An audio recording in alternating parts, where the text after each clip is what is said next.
Hey guys, this is Vishnu and you are watching Delta Physics. So guys, इस lecture में मैं BHU की PYQs लेकर के आया हूँ, ठीक है। ये बेसिकली आपके जितने भी चैप्टर्स आपने पढ़ रखे हैं, तो ये सारे चैप्टर्स का ब्रशअप हो जाएगा। एंड दूसरा आपको फ़ायदा ये होगा कि आप मतलब नए क्वेश्चंस भी सीखोगे, है ना। एंड आपको आइडिया भी लगेगा कि BHU में किस तरीके के क्वेश्चंस कंपटीशन में पूछे जाते हैं, है ना गाइस। तो चलो स्टार्ट करते हैं। तो यार स्क्रीन पे आप पहला क्वेश्चन देख रहे हो। The volume of two bodies are measured to be V1 is equal to 10.2 plus minus 0.02 cc, है ना। तो cc का मतलब होता है centimetre cube, right. And V2 is equal to 6.4 plus minus 0.01 centimetre cube. Okay, so what will be difference in volumes with, है ना। तो आपको करना क्या है कि दो वॉल्यूम्स दे रखे हैं V1 एंड V2। आपको क्या करना है, इनका डिफरेंस निकालना है, सिंपल सा, है ना। तो पहले तो हम आप इस डिजिट को लिख लेते हैं। ओके, तो यार आप देख रहे हो कि ये वॉल्यूम मैंने लिख रखा है, ठीक है। तो आपको करना क्या है, सिंपल सा इसका डिफरेंस निकाल देना है ना। तो अच्छा, मैं आपको एक बात और बता देना चाहता हूँ कि यहाँ पे आपको सिग्निफिकेंट नंबर का भी ध्यान रखना है ना गाइज। जैसे कि मैं यहाँ पे देख पा रहा हूँ कि 10.2 प्लस माइनस 0.012, है ना। सो 0.02, है ना। तो यार ये जो 0.02 है ये इरर है, ठीक है। आपके V1 वॉल्यूम में इतना इरर है एंड V2 वॉल्यूम में इतना इरर है। Okay guys, okay. And the second thing is कि इसमें सिग्निफिकेंट फिगर कितना है। तो यार इसमें सिग्निफिकेंट नंबर है 2, सिंपल सा 10.2 में 2 होता है ना। क्योंकि देखो रूल यही कहता है कि नॉन डिजिट नंबर के बाद, है ना, नॉन डिजिट नंबर के बाद अगर कोई कोई नॉन ज़ीरो डिजिट है ना, अगर उसके बाद कोई ज़ीरो लगा है तो वो क्या होता है, सिग्निफिकेंट फिगर में काउंट नहीं होता, है ना। तो क्या हो जाएगा, सिर्फ 2 सिग्निफिकेंट फिगर हो जाएंगे। और इसमें कितने सिग्निफिकेंट फिगर हो जाएंगे, इसमें सिर्फ एक सिग्निफिकेंट फिगर हो जाएंगे, क्योंकि जो लीडिंग ज़ीरो होता है उसको सिग्निफिकेंट काउंट नहीं करते हैं। तो इसमें एक सिग्निफिकेंट फिगर हो गया, और इसमें कितने सिग्निफिकेंट फिगर हो गए, इसमें भी 2 और इसमें भी 1। तो हमें सिग्निफिकेंट फिगर का ध्यान रखते हुए हमें क्या करना पड़ेगा, डिफरेंस निकालना पड़ेगा गाइस, ठीक है। तो चलो डिफरेंस निकाल लेते हैं। सो V1 माइनस V2 जो हमारा हो जाएगा 10.2 माइनस 6.4, ठीक है, प्लस माइनस 0.02 माइनस 0.01, ठीक है, cc, है ना। उसको आप कर लेना। तो इसको जब आप माइनस करोगे सो ये हो जाएगा 3.8 प्लस माइनस 0.01 cc, है ना, सेंटीमीटर क्यूब। तो कहने का मतलब ये है कि अब हम एक बार फिर से इसको वेरीफाई कर लेते हैं सिग्निफिकेंट फिगर के अकॉर्डिंग। तो इसमें देखो 2 सिग्निफिकेंट फिगर, इसको भी सेटिस्फाई कर रहा है, इसको भी सेटिस्फाई कर रहा है, और इसमें एक सिग्निफिकेंट फिगर इस ईरर को भी सेटिस्फाई कर रहा है। So your answer will B 3.8 plus minus 0.01 centimetre cube, ठीक है गाइज। तो आप अपने आंसर में चेक करोगे तो आपका पहला ही आंसर मैच कर जाएगा यार, ठीक है। तो ये बेसिकली आपकी यूनिट एंड डायमेंशन चैप्टर का है ना। तो आई होप आपको ये क्वेश्चन अच्छा लगा होगा, है ना। अब देखते हैं अपन नेक्स्ट क्वेश्चन। सो गाइज ये आपका नेक्स्ट क्वेश्चन है ना। लिखा हुआ है कि which one is correct value of sum the two numbers 6.75 into 10 की पावर 3 सेंटीमीटर एंड 4.52 इंटू 10 की power 2 centimetre with regards to significant figures, है ना। तो क्वेश्चन का मतलब आपने समझ लिया होगा, है ना। सिंपल सा क्वेश्चन ये कह रहा है कि 2 डिजिट दे रखे हैं, है ना, 6.75 इंटू 10 के पावर 3 सेंटीमीटर एंड 4.52 इंटू 10 के पावर 2 सेंटीमीटर। इनका आपको सम निकालना है ना, with regards to significant figures, है ना। यानी कि सिग्निफिकेंट फिगर्स को माइंड में रखते हुए, है ना, उसको एज्यूम करते हुए आपको इनका सम निकालना है ना। एंड 4 ऑप्शंस दे रखे हैं आपने, है ना, 4 ऑप्शंस दिए हुए हैं, तो उन्हीं को आपको वेरीफाई करना है, ठीक है। तो पहले क्या करते हैं, पहले हम इसको लिख लेते हैं। ओके, तो यहाँ पे जो लिखा हुआ है 6.75 इंटू 10 के पावर 3 सेंटीमीटर एंड 4.52 इंटू 10 के पावर 2 सेंटीमीटर। तो सबसे पहली चीज़ ये होती है कि ये जो पावर होना चाहिए 10 का वो दोनों तरफ सेम होना चाहिए, है ना। अगर हमें ऐड करना है तो पावर क्या होना चाहिए, मस्ट बी सेम, पहली चीज़। तो क्या करते हैं, पहले इस 10 के पावर 2 के पावर को हम सेम कर लेते हैं। तो इसको जब अपन सेम करेंगे, है ना, तो बाई 10 हो जाएगा इंटू 10 के पावर 3 सेंटीमीटर हो जाएगा, है ना। सो ये फाइनली 4.52 इंटू 10 के पावर 3 सेंटीमीटर हो जाएगा, है ना। तो एक ये डिजिट हो गई, है ना, मान लेते हैं इसको ए है, ठीक है, एंड ये क्या है, बी है। तो इनको हमें ऐड करना है, उसके पहले हमें चेक करना पड़ेगा इनके सिग्निफिकेंट फिगर्स को, है ना, उसी के अकॉर्डिंग हमें चलना है। तो पहले मैं चेक कर रहा हूँ 6.75 में इंटू 10 के पावर 3 में, तो इससे कोई मतलब नहीं है, हमें सिर्फ मतलब इस डिजिट से है, ठीक है ना, हमें इसको कंसीडर नहीं करना है ना। तो 6.75 में जो सिग्निफिकेंट नंबर हैं वो कितने हैं, तीन सिग्निफिकेंट नंबर्स हैं। क्यों, क्योंकि तीनों क्या है, नॉन ज़ीरो हैं, ठीक है। तो नॉन ज़ीरो है तो ये तीनों सिग्निफिकेंट फिगर हो गए, है ना। सो ए का जो सिग्निफिकेंट फिगर है वो 3 है।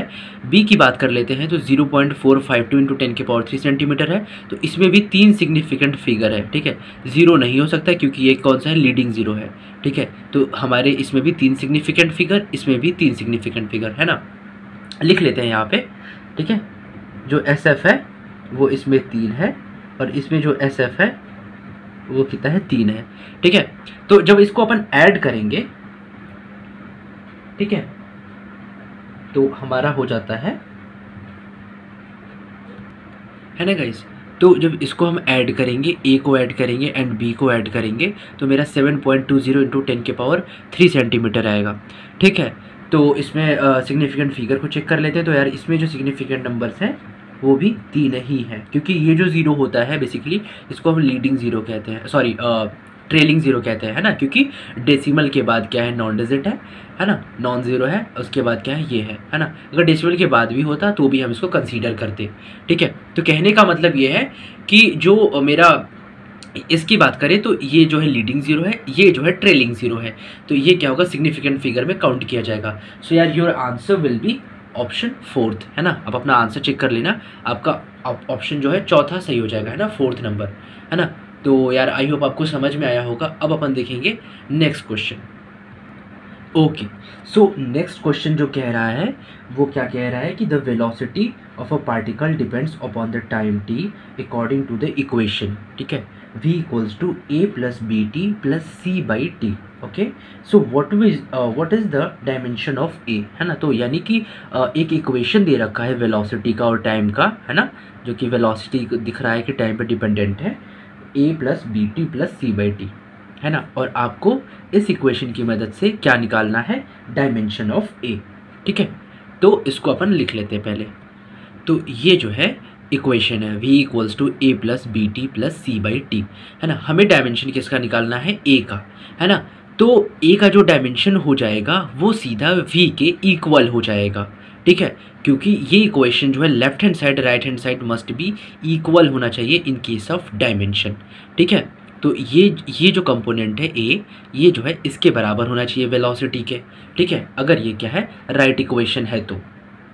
सो v इक्वल्स टू ए कर लिया, ठीक है। सो a इक्वल्स टू कितना हो जाएगा, अगर वेलोसिटी की बात करेंगे सो एल टी इनवर्स हो जाएगा, है ना। तो एल टी के पावर कितना हो जाएगा गाइज, -1 हो जाएगा, है ना। तो ये जो है a का डायमेंशन पूछा था, तो आप अपने ऑप्शन में चेक कर लोगे। सो एल टी के पावर -1 आपका करेक्ट आंसर हो जाएगा, है ना गाइज। ये तो बहुत ही सिंपल सा क्वेश्चन था। अब अपन देखेंगे नेक्स्ट क्वेश्चन।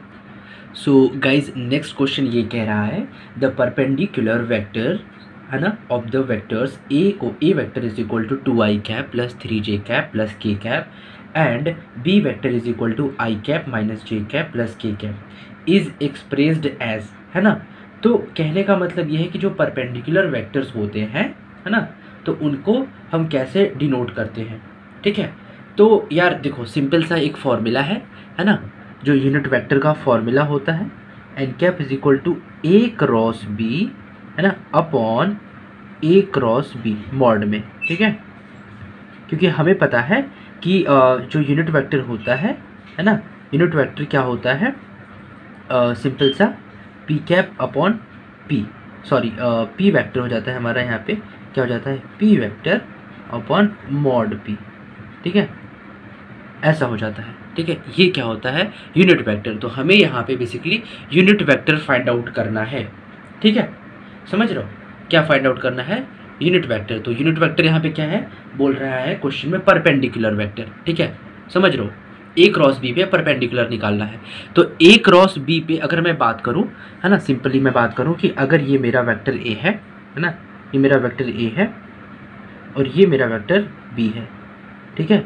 तो इसका जो अपन निकालेंगे क्या, इसका अपन अगर ए क्रॉस बी निकालेंगे तो ये ऊपर की तरफ जाएगा, ठीक है ना, ए क्रॉस बी ऊपर की तरफ है ना। आपका अगर एंटी क्लॉकवाइज में जाएगा ए क्रॉस बी तो ऊपर की तरफ, यानी कि ये डायरेक्शन, ठीक है। ये है एन कैप। तो हमें क्या करना है, इसी को फाइंड आउट करना था। N cap is equal to a cross b अपन मॉड में ए क्रॉस बी होता है ना। ए क्रॉस बी से क्या है, ये परपेंडिकुलर डायरेक्शन में है ना, परपेंडिकुलर। तो वही चीज़ आपसे पूछ रखा है कि जो परपेंडिकुलर वेक्टर होगा उसकी वैल्यू क्या हो जाएगी, है ना। तो यार देख पा रहा हूँ, है ना, आपको भी दिख रहा है कि a vector is equal to कितना लिखा है, 2i cap plus 3j cap plus k cap, है ना।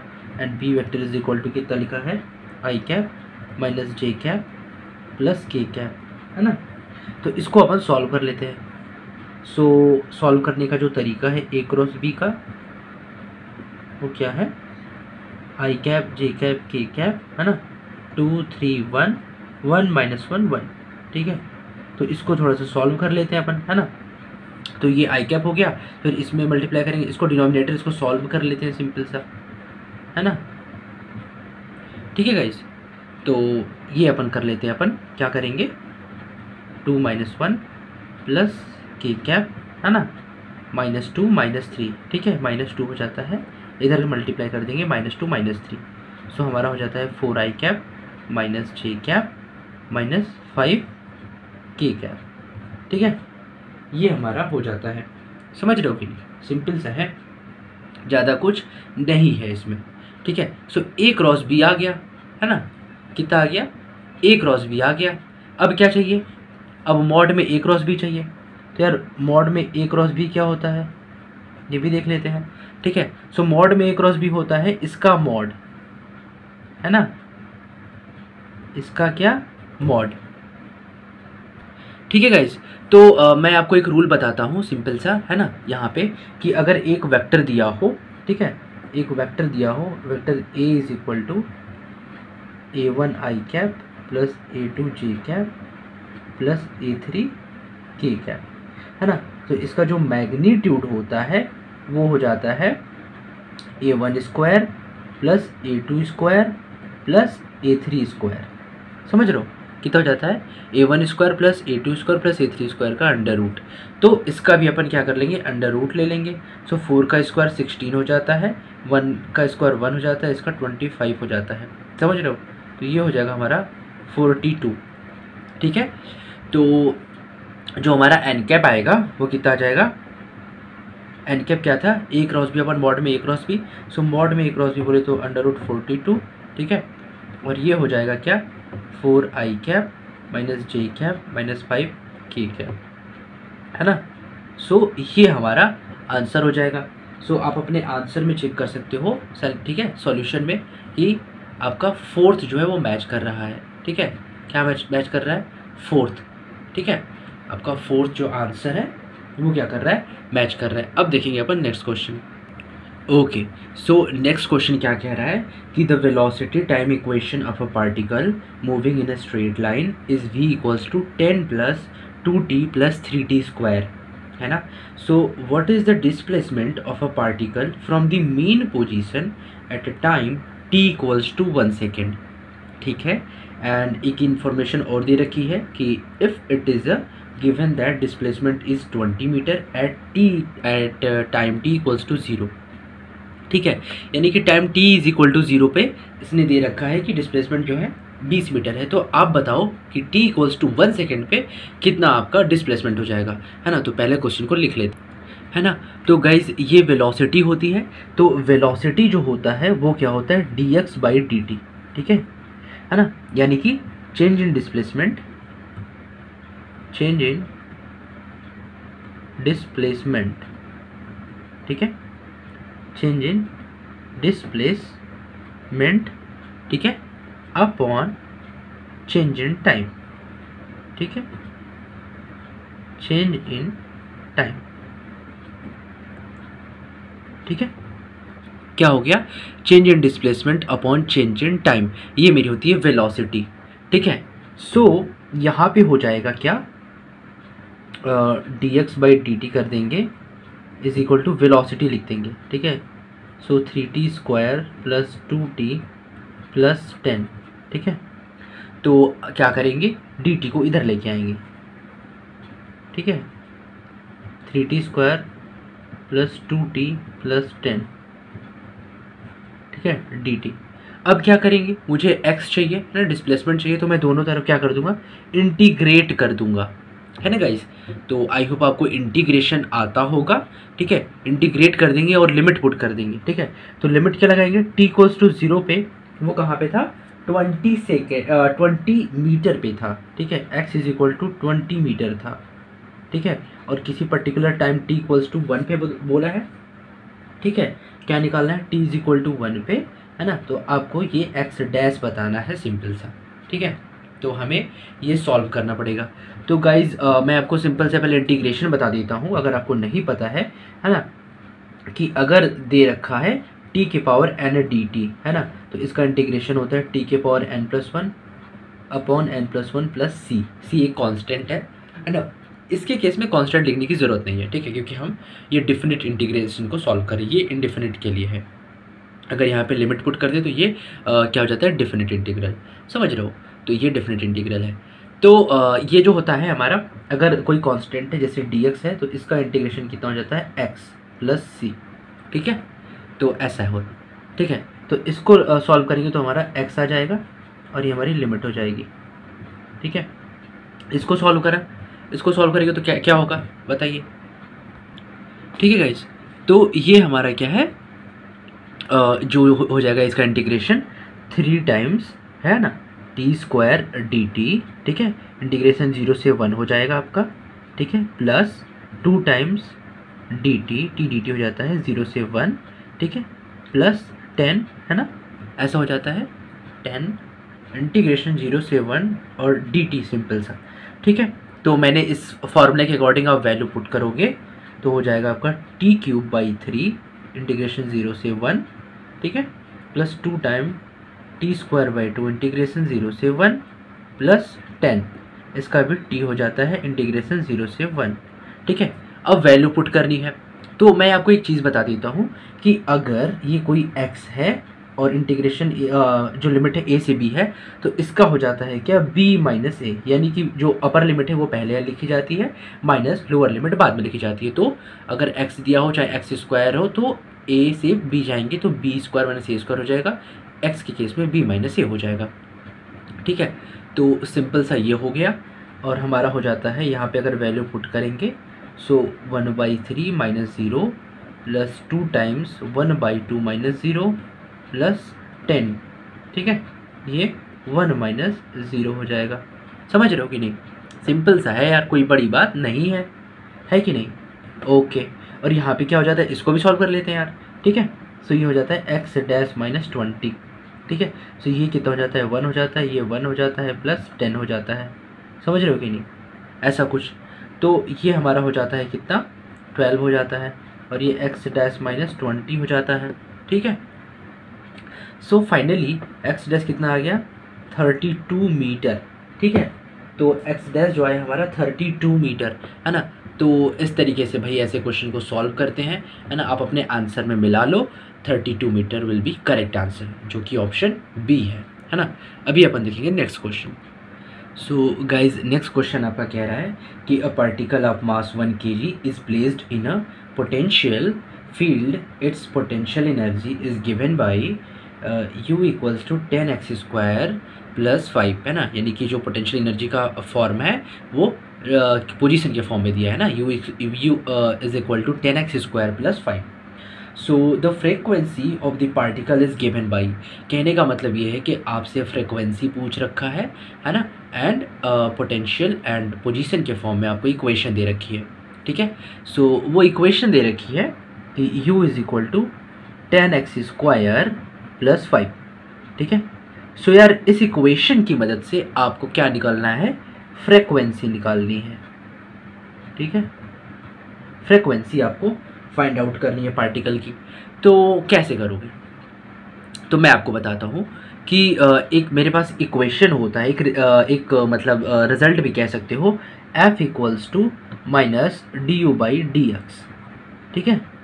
फोर्स और पोटेंशियल एनर्जी के बीच का ये रिलेशन है, ठीक है, फोर्स और पोटेंशियल के बीच का ये रिलेशन है F equals to minus du/dx, है ना। यानी कि अगर पोटेंशियल एनर्जी हो या पोटेंशियल हो, उसका आप डिफरेंशिएशन कर दें पोजीशन के रेस्पेक्ट में, तो क्या आपको मिलता है, फोर्स मिल जाता है, सिंपल, ठीक है।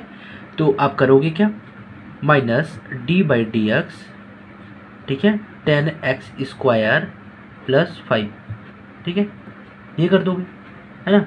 अब इसको सॉल्व करोगे, माइनस d/dx 10x², ठीक है, माइनस, है ना, माइनस d/dx और 5। तो ये जो मैं आपको एक पहले तो ये डिफरेंशिएशन है सिंपल सा, तो मैं आपको बता देता हूँ कि d/dx ऑफ x की पावर n का जो आपका क्या होता है डिफरेंशिएशन, वो होता है n x की पावर n-1, यानी कि जो आपकी पावर में होता है वो नीचे आ जाता है और n-1 हो जाता है, सिंपल, ठीक है। और जो कांस्टेंट होता है, ठीक है, कांस्टेंट, तो जैसे कि 1 2 3 4 5 कुछ भी कांस्टेंट होना चाहिए, यानी कि x पर डिपेंडेंसी नहीं होनी चाहिए, है ना। तो उसका जो डिफरेंशिएशन होता है वो क्या हो जाता है, 0, सिंपल सा, समझ रहे हो। ओके, तो ये क्या हो जाएगा आपका f is equal to minus 20x-0, ठीक है, सो माइनस 20x ये हो गया, ठीक है। अच्छा, ये तो मुझे एक मिला equation f is equal to minus 20x, ठीक ना, ये इक्वेशन मिला। अब हम क्या करेंगे, इस इक्वेशन को कंपेयर कर देंगे f is equal to minus of kx, ठीक है। ये जो इक्वेशन है f is equal to minus kx, ये SHM की इक्वेशन है ना, इक्वेशन ऑफ SHM। बहुत लोगों को SHM का मतलब नहीं पता है, तो गाइज SHM होता है सिंपल हार्मोनिक मोशन, ठीक है। इसकी ये कंडीशन होती है f is equal to minus kx।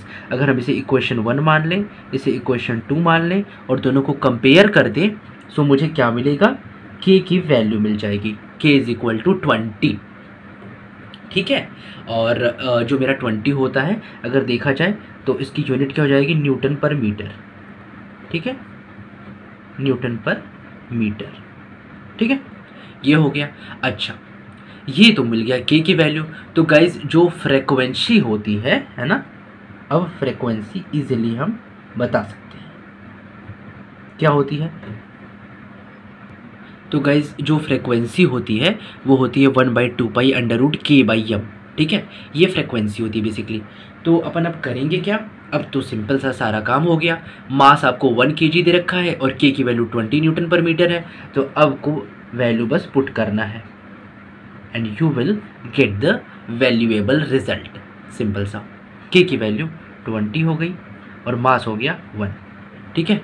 तो आप इसको सॉल्व करोगे, सो आप एक काम करोगे, 2 को अंदर लेके जाओगे तो 20/4 हो जाएगा, है ना, क्या हो जाएगा 20/4। So your answer will be √5/π,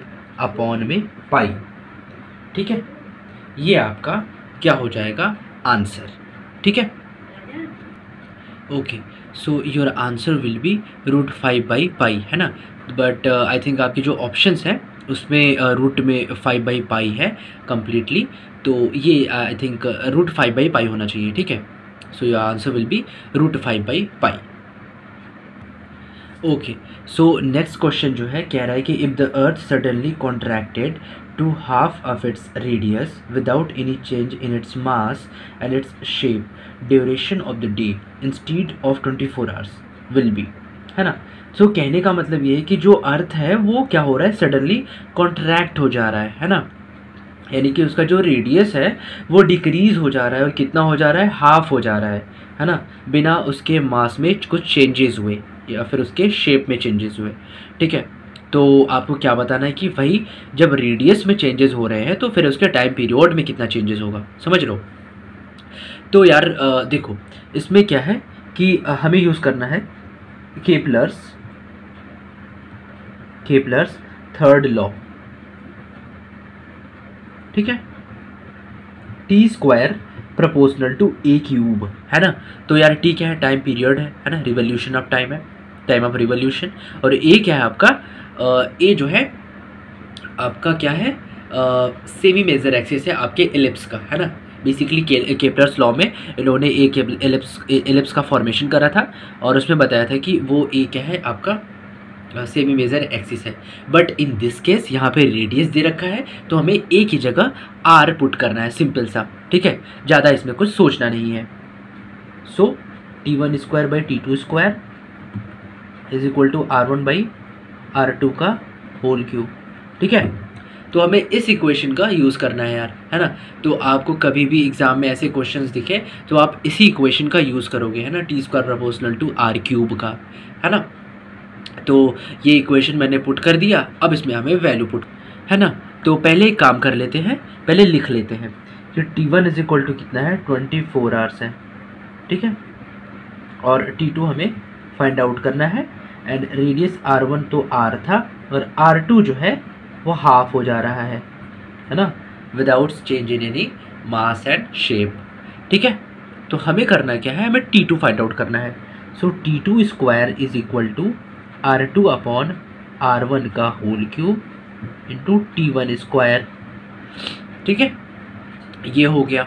तो R2/R1 जो होगा हमारा कितना हो जाएगा, R2/R1 जो है वो हो जाता है हमारा R/2/R, यानी कि 1/2³ हो जाता है, बोले तो 1/8। और T1² कितना हो जाएगा, 24 आवर्स का होल स्क्वायर, ठीक है, यानी कि हमारा हो जाएगा 576/8, ठीक है, ये हो जाएगा, है ना। और हमारा T2 का स्क्वायर था तो ये अंडर रूट ले लेंगे, ठीक है। तो जब इसको अपन सॉल्व करेंगे, ठीक है, तो ये बेसिकली पहले इसको सॉल्व करेंगे तो ये मेरा 72 आएगा, है ना, यानी कि ये नियर अबाउट आपका 8 आवर्स आ जाएगा, ठीक है। कितना आ जाएगा, 8 आवर्स, यानी कि अगर आप रेडियस घटा रहे हो तो आपका टाइम पीरियड कितना हो जाएगा, जो टाइम ऑफ रिवोल्यूशन है वो 8 घंटे हो जाएंगे, ठीक है, कितना हो जाएगा, 8 घंटे हो जाएंगे, ठीक है गाइस। तो आई होप आपको ये क्वेश्चन अच्छा लगा होगा, समझ में आया होगा, है ना। तो BHU के कॉम्पिटिशन्स में ऐसे ही ग्रेविटेशन से रिलेटेड सिंपल क्वेश्चन ही पूछे जाते हैं, है ना। अगर आपको फॉर्मूलाज क्लियर है तो आप किसी भी क्वेश्चन को ईजिली टैकल कर सकते हो, है ना। तो अभी अपन देखेंगे नेक्स्ट क्वेश्चन। सो यार जो नेक्स्ट क्वेश्चन है वो ये कह रहा है कि at T degree kelvin particle of mass m, है ना, कैपिटल M है, of gas obeys Maxwellian velocity distribution, ठीक है। The average speed of the particle is, है ना, एंड ब्रैकेट में दे रखा है कि K इज़ बोल्ट्जमैन कांस्टेंट, ठीक है। तो कहने का मतलब ये है कि आपको मैक्सवेलियन वेलोसिटी का यूज़ करके क्या बताना है, आपको बताना है average speed of the particle, ठीक है। तो average speed of the particle find out करने के लिए आपको क्या होना चाहिए, कुछ रूल्स पता होना चाहिए, तो मैं आपको अभी बता, ओके गाइस।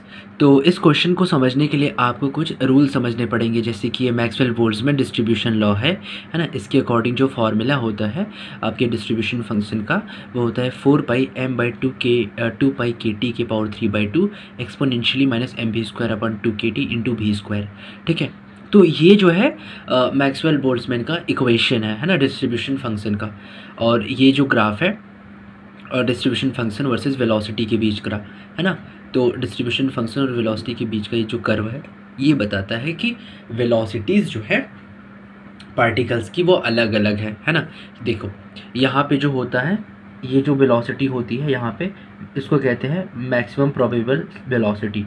यहाँ पे जो होता है एवरेज वेलोसिटी होती है ना। और ये जो वेलोसिटी होती है बेसिकली, है ना, ये होता है हमारा VRMS, ठीक है। तो गाइज आपको समझ आया होगा आई थिंक, है ना। ये VRMS है, ये V एवरेज है and V maximum probable speed है बेसिकली, समझ रहे हो। तो जो मेरी VRMS की वैल्यू होती है कितनी होती है, √3kT/m, ठीक है। एंड V एवरेज की जो वैल्यू होती है √8kT अपॉन कितना होता है m², ठीक है। एंड जो मैक्सिमम प्रोबेबल स्पीड की वेलोसिटी होती है √2kT/m, ठीक है। तो ये क्या होती है, अलग अलग वेलोसिटीज़ होती हैं, स्पीड होता है बेसिकली, है ना। So v r m s हो गया, वी एवरेज हो गया एंड वी एम पी हो गया, है ना, मैक्सिमम प्रोबेबल वेलोसिटी या स्पीड, है ना। तो आपको क्या करना है, आपके कंपटीशन के पॉइंट ऑफ व्यू से आपको तीनों याद रखने हैं। आपको ये ग्राफ भी याद रखना है, आपको ये इक्वेशन भी याद रखनी है, ठीक है। सो वी हो सकता है इस बारी आपसे पूछ ले वी आर एम एस बता दो, या फिर भी मैक्सिमम प्रोबेबल स्पीड बता दो, आप ग्राफ बता दो कौन सा सही है, ये फार्मूला वो दे देगा, कह रहा है कि बताओ इसमें ये जो टर्म है इसको क्या कहते हैं। आई मीन बहुत सारे ऐसे चीज़ें हैं जो कि एक ही क्वेश्चन को एक ही कॉन्सेप्ट को कई तरीके से फ्रेम करके पूछा जा सकता है, ठीक है। तो आपका जो आंसर हो जाएगा वी एवरेज √8 kT/m², ठीक है। So your answer will B from here, है ना। तो आप अपने आंसर में चेक करो, आपका फर्स्ट ऑप्शन ही सही है ना, यानी √8 kT/m² will be the right answer, है ना। So your answer will be first. Okay, so next question जो ये कह रहा है कि the de Broglie wavelength of an electron accelerated to a potential difference of v volt is, है ना। यानी कि कह रहा है कि आप डी ब्रॉगली वेवलेंथ बताओ जो कि किसी पर्टिकुलर आपके पोटेंशियल डिफरेंस के लिए दिया हो, है ना, और जो कि इलेक्ट्रॉन उस पर एक्सेलरेटेड हो रहा हो, ठीक है। तो आपको 4 ऑप्शन दे रखे हैं अंडर रूट के अंदर 12.5/v angstrom, m √150/v angstrom, और एक है h v/√2 m kT, है ना। एंड एक ऑप्शन क्या है h/√2 mv एंगस्ट्रॉम, ठीक है। सो आपको इन चारों ऑप्शंस में से क्या करना है, वेरीफाई करना है, ठीक है। तो चलो इस क्वेश्चन को पहले सॉल्व करते हैं। तो यार इस क्वेश्चन को सॉल्व करने से पहले आपको डी ब्रॉगली वेवलेंथ का इक्वेशन पता होना चाहिए, ठीक है। तो मैं बताऊंगा आपको डी ब्रॉगली के वेवलेंथ के बारे में, ठीक है। तो यार जो डी ब्रॉगली वेवलेंथ होता है वो होता है लैम्डा इक्वल्स टू h/p, ये एक रिलेशन है, ठीक है। क्या है, lambda is equal to h/p, ठीक है। तो जहाँ पे h क्या है आपका प्लैंक्स कांस्टेंट है, ठीक है, प्लैंक्स कांस्टेंट, ठीक है। लैम्डा क्या आपका वेवलेंथ है, ठीक है, और p क्या है आपका मोमेंटम है, ठीक है। अच्छा, मोमेंटम की वैल्यू क्या होती है, मास इनटू वेलोसिटी, क्या होती है, mass into velocity. So p is equal to mv हो गया, ठीक है, ठीक है, मास इनटू वेलोसिटी हो गया। अच्छा, एक रिलेशन आपको पता होगा कि जो काइनेटिक एनर्जी होती है वो होती है mv²/2, ठीक है। काइनेटिक एनर्जी की वैल्यू कितनी होती है, mv²/2 होती है ना। ये रिलेशन आपको पता होना चाहिए। अच्छा, अगर कोई चार्ज हो, है ना, कोई अगर चार्ज पार्टिकल दिया हो, ठीक है, अगर कोई क्यू चार्ज हो और इसका पोटेंशियल भी हो, है ना, इसका जो चार्ज का पोटेंशियल भी हो, तो उसके लिए जो काइनेटिक एनर्जी का फॉर्मूला होता है Q इंटू भी, ठीक है। Kinetic energy equal to Q into v हो जाता है ना। तो ये एक रिलेशन है और ये एक रिलेशन है। तो हमें क्या करना है, इसका यूज़ करना है, सिंपल। तो पहले एक काम करेंगे कि ये जो काइनेटिक एनर्जी होती है ना, kinetic energy is equal to mv²/2 है। इसमें क्या करेंगे, मास का ऊपर नीचे मल्टीप्लाई कर देंगे न्यूमरेटर एंड डिनोमिनेटर में।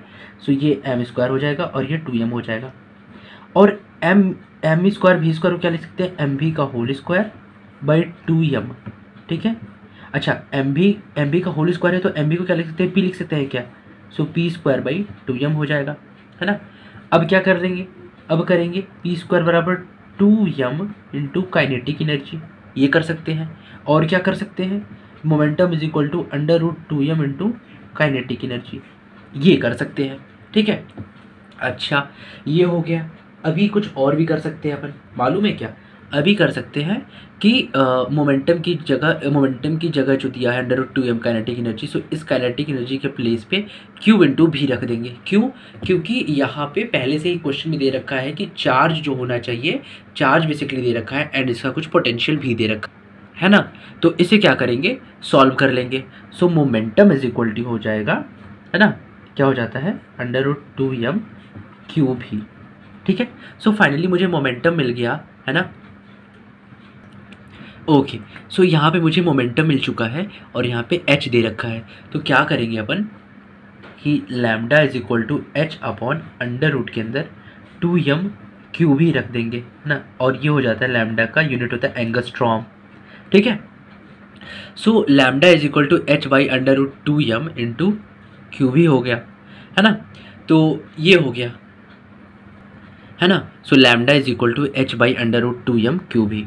अच्छा, अब क्या करेंगे, अब इसको थोड़ा सा सॉल्व करेंगे। सो गाइज मैं यहाँ पे एक डायरेक्ट आपको फार्मूला ये बताऊँगा कि जब आप इसे सॉल्व करोगे, है ना, एच को आप अंदर लेके आओगे, जैसे कि lambda is equal to under root के अंदर H square upon 2m q भी, ठीक है, ये आएगा बेसिकली, ठीक है, लैम्डा की वैल्यू, है ना। तो इसको क्या करोगे अपन, जब सॉल्व करेंगे तो ये फाइनली आएगा, एच की वैल्यू रख देंगे जो कि होता है 6.63 इंटू 10 के पावर माइनस 34 जूल सेकेंड, ठीक है, और मास क्या होता है 9.1 इंटू 10 के पावर माइनस 31 kg इलेक्ट्रॉन का मास, और इलेक्ट्रॉन का चार्ज 1.6 इंटू 10 के पावर माइनस 19 कूलॉम। तो इसको पूरा रखने के बाद जो आपका लैम्डा की वैल्यू आती है वो आती है अंडर रूट के अंदर 150/v एंगस्ट्रॉम, ठीक है ना। सो ये रिलेशन फाइनली आता है अंडर रूट 150/v, है ना, जहाँ पे जो आपका v है ना, पोटेंशियल वो किस में हो, वोल्ट में होना चाहिए, है ना, वोल्ट में होना चाहिए, है ना, जो v होना चाहिए वो वोल्ट में होना चाहिए, सिंपल। और ये एंगस्ट्रॉम हो जाएगा आपका लैम्डा, ठीक है। सो यार आपका शायद यही आंसर जो है आपके क्वेश्चन में दे रखा है। सो आपने सॉल्यूशन आपका जो ऑप्शन आप चेक करोगे, सो ऑप्शन बी जो है वो मैच कर जाएगा, ठीक है। तो आई होप आपको ये क्वेश्चन अच्छा लगा होगा, समझ आया होगा, है ना। अब देखते हैं अपन next question. So next question कह रहा है कि if the wavelength of a photon is doubled then the momentum of the photon, है ना। तो गाइज इस क्वेश्चन में सिंपल सा आपको कह रहा है कि जो वेवलेंथ दे रखी है फोटोन की वो डबल है, तो आप मोमेंटम बता दो। तो यार मैंने अभी आपको एक रिलेशन बताया था डी ब्रॉगली वेवलेंथ का, है ना, डी ब्रॉगली वेवलेंथ का, है ना, क्या बताया था, lambda is equal to h upon p, ठीक है, lambda is equal to h upon p. तो लैम्डा क्या है, वेवलेंथ है, पी क्या है, मोमेंटम है ना। तो मान लेते इक्वेशन 1 है ना, और एक इक्वेशन 2 मान लेते कि lambda dash is equal to h by p dash, ये इक्वेशन 2 है ना। तो आपसे ये कह रहा है सिंपल सा कि अगर जो मेरा वेवलेंथ है यानी कि लैम्डा डैश है ना, लैम्डा डैश क्या हो जा रहा है, अगर डबल हो जा रहा है 2 लैम्डा हो जा रहा है, सो आपका पी डैश कितना हो जाएगा, सिंपल सा, है ना। सो आप क्या करो, इन दोनों इक्वेशन को डिवाइड कर दो। So lambda by lambda dash is equal to p dash by p, ठीक है। सो आपका जो हो जाएगा लैम्डा डैश, है ना, यानी कि बेसिकली मुझे पी डैश फाइंड आउट करना है। So P dash is equal to कितना हो जाएगा, lambda by lambda dash into P, ठीक है। सो हमारा हो जाएगा लैम्डा बाई लैम्डा डैश कितना हो जाएगा, लैम्डा डैश हमारा 2 लैम्डा हो जाएगा इंटू पी, ठीक है। सो पी बाई 2, ठीक है। So your answer will be P by 2, ठीक है। तो क्योंकि देख रहे हो आपके यहाँ पे लैम्डा जो है किसका रिलेशन है, इनवर्स रिलेशन है मोमेंटम के साथ, यानी कि अगर मोमेंटम को अगर घटाओगे सो लैम्डा बढ़ेगा, है ना, या फिर लैम्डा को बढ़ाओगे तो मोमेंटम घटेगा, है ना। क्वेश्चन में तो यही कह रहा है कि लैम्डा आपका डबल हो रहा है, सो मोमेंटम क्या हो जाएगा, सो भाई मेरे मोमेंटम क्या हो जाएगा, डिक्रीज कर जाएगा, है ना। So your answer will be p dash is equal to p by 2, है ना। सो आप अपने आंसर में चेक करोगे, so your option b will be correct, है ना, बिकम्स हाफ, ठीक है। सो आई होप आपको ये क्वेश्चन अच्छा लगा होगा। अब अपन देखेंगे नेक्स्ट क्वेश्चन। सो गाइज आपका नेक्स्ट क्वेश्चन जो है वो ये कह रहा है कि if a particle is projected at an angle of 60 degree with the horizontal with kinetic energy E, then its kinetic energy at the topmost point would be, है ना। यानी कि आपको टॉप मोस्ट पॉइंट पे क्या बताना है भाई, आपको बताना है कि इसकी काइनेटिक एनर्जी कितनी हो जाएगी, है ना। यानी कि जब उसको जब छोड़ा जा रहा है, तो जब उसको थ्रो करने वाले हैं, आई मीन प्रोजेक्ट किया जा रहा है, तो उस टाइम इसकी काइनेटिक एनर्जी ई है, तो उसके टॉप मोस्ट पॉइंट पे काइनेटिक एनर्जी कितनी हो जाएगी, है ना, ये आपको बताना है। तो यार मैं आपको सिंपली बताता हूँ, ठीक है, कि यार लेट सपोज कि ये मेरा प्रोजेक्टाइल हो रहा है ना गाइस। तो ये क्या है, ये प्रोजेक्टाइल मोशन का ये ऐसा फॉर्मेशन है ना, ऐसा मैंने ग्राफ ड्रॉ करा है। तो यहाँ से क्या हो रहा है कि एक पार्टिकल को u स्पीड से छोड़ा जा रहा है, लेट सपोज, है ना, मान लेते हैं कि इसकी स्पीड u है, u स्पीड से प्रोजेक्टाइल किया जा रहा है ना, प्रोजेक्ट किया जा रहा है। तो यहाँ पे क्या है कि देखो प्रोजेक्टाइल मोशन की कंडीशन ये होती है कि जो u cos थीटा होती है ना, यानी कि हॉरिजॉन्टल वेलोसिटी वो क्या होती है, through out the motion constant होती है, सिंपल सा, समझ रहे हो। यानी कि जो मेरी हॉरिजॉन्टल स्पीड होगी u cos थीटा, वो through out the projectile motion वो कांस्टेंट होती है, सिंपल सी बात है ना। तो मुझे यहाँ पे बताना है टॉप मोस्ट पॉइंट पे, इस पॉइंट पे बताना है कि भाई काइनेटिक एनर्जी ई डैश की वैल्यू कितनी हो जाएगी, है ना। तो यार गाइज यहाँ से मैं जब प्रोजेक्ट कर रहा हूँ तो यहाँ पे जो मेरी काइनेटिक एनर्जी है, let suppose half m v square है, कितनी है, हाफ एम वी स्क्वायर, है ना, हाफ एम वी स्क्वायर, ठीक है। तो हाफ एम वी स्क्वायर है यहाँ पे, तो यहाँ पे कितनी हो जाएगी, इसको मान लेते हैं कि इसकी स्पीड अच्छा हाफ एम यू स्क्वायर रहने देते हैं, क्योंकि यहाँ पे हमने तो यू स्पीड दिया है ना। सो एनर्जी की वैल्यू कितनी है, एम यू स्क्वायर बाई 2, है ना, ये मेरी स्पीड है, ये इसी स्पीड से छोड़ा जा रहा है। तो यहाँ पे क्या हो जाता है, यू डैश जो हो जाता है वो हो जाता है यू कॉस थीटा, ठीक है, यू कॉस थीटा, यानी कि यू कॉस 60 डिग्री, समझ रहे हो। सो मेरा यू डैश कितना हो जाएगा, यू बाई 2 हो जाएगा, है ना। सो यहाँ पे मेरी जो काइनेटिक एनर्जी हो जाएगी वो हो जाएगी E dash is equal to half m u dash square, है ना, यानी कि m बाई 2 u बाई 2 का होल स्क्वायर, ठीक है। सो m u स्क्वायर बाई कितना हो जाएगा, 8 हो जाएगा, समझ रहे हो। सो ये हो जाता है हमारा E dash is equal to E by 4, ठीक है, कितना हो जाता है, E dash is equal to E by 4, ठीक है। So your answer will be E by 4। अच्छा, ये क्वेश्चन जो है आपको इस तरीके से पूछा है, तो हो सकता है आपको नेक्स्ट पेपर में आपको कुछ इस तरीके से पूछ ले कि एंगल पे कैसा रिलेशन होगा। सो गाइज मैं बता देता हूँ आपको कि काइनेटिक एनर्जी जो होती है वो हो जाती है, अगर के ई डैश हो जाएगा, है ना, अगर इस पॉइंट की बात करें, सो हो जाता है ये काइनेटिक एनर्जी जो यहाँ से आपके ओरिजिन से स्टार्ट करा है, इनिशियली काइनेटिक एनर्जी का कितना हो जाता है, कॉस स्क्वायर थीटा, ठीक है। ये एक करेक्ट आंसर है, kinetic energy at topmost point is equal to kinetic energy from starting into cos square theta, ठीक है। सो वही काइनेटिक एनर्जी ई थी और कॉस 60 की वैल्यू मैंने रखा है 1/2 का whole square, so E by 4 हो गया, है ना। सो ये आंसर हो गया, है ना गाइस। सो आप अपने आंसर में चेक कर लो, ठीक है, आपकी क्वेश्चन में ऑप्शन ए जो है वो सही आंसर है ना गाइज। तो यार आई होप आपको ये सेशन काफ़ी पसंद आया होगा, काफ़ी अच्छे लगे होंगे लेक्चर्स, है ना। अगर आप BHU के लिए प्रिपेयर कर रहे हो या फिर किसी अनदर एंट्रेंस के लिए कर रहे हो, सो नो प्रॉब्लम, है ना। ये सारे क्वेश्चंस जो है सारे एग्जाम्स के लिए काफ़ी हेल्पफुल होंगे, है ना। तो आई होप आपको सारी चीज़ें अच्छी लगी होंगी, है ना। तो आप थोड़ा वीडियो को सब्सक्राइब करिए, लाइक करें एंड शेयर भी करें, है ना, ताकि मेरा भी मोटिवेशन बना रहे और मैं आप लोग के लिए अच्छे अच्छे लेक्चर्स लेके आता रहूँ, है ना गाइज। तो थैंक यू सो मच ये सेशन देखने के लिए, है ना। एंड नेक्स्ट वीडियो जल्दी आएगी, है ना। तब तक till then bye bye, take care.